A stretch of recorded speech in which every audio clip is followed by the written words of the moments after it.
So the first one being that Jesus modeled solitude with God. And in Luke 5:16, it says, Jesus often withdrew to lonely places to pray. And you see that a lot, like in the Gospels and stuff. Yeah. Like he pulled away from his disciples to pray, and he modeled that for us. So if Jesus was doing it, we absolutely should be Yeah. doing it. Yeah. You know what I Yeah. Yeah. mean? Like Yeah. if he needed that alone time, we need that alone time. 2, God speaks most clearly in the quiet. Silence creates space to hear God's voice. The verse that goes with this is 1 Kings 19:11-12, and it says, God wasn't in the wind, earthquake, or fire, but in the gentle whisper. I feel like that's really good too, because everything in life is very loud. You know, there's a lot of like noise. And I think when you get alone with Jesus, like you really you hear that gentle whisper of like, I need you to do this. 3, alone time with God grounds our identity. Solitude reminds us who we are before what we do. 4, solitude is where healing happens. God does deep heart work in private. I think that that's why a lot of people don't like to get alone.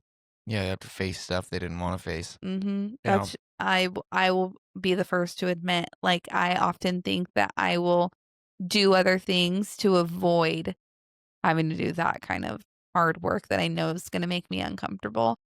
And then the last one is alone time strengthens trust and dependence on God. Solitude shifts our reliance from self to Him. And that's something too that's interesting that you say that. Like, there's power in the spending alone time, and it grows you in such a variety of ways. Like, you think about not wanting to work out because like, I don't want to be sore. I don't want to be this. I don't want to wake up. I don't want to have to, put myself through that. But then after the results, you're like, dude, this is so worth it.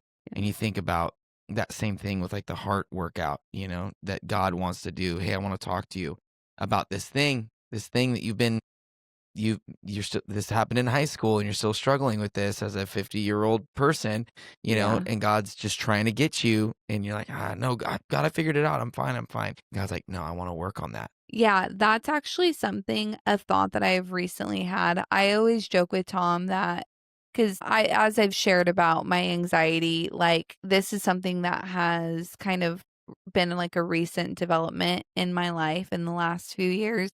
And I have shared with Tom before, I would do anything, like anything to get rid. I've like joked with Tom. I'm like, I would bury a body Mm. to be able to get rid of this anxiety, you know?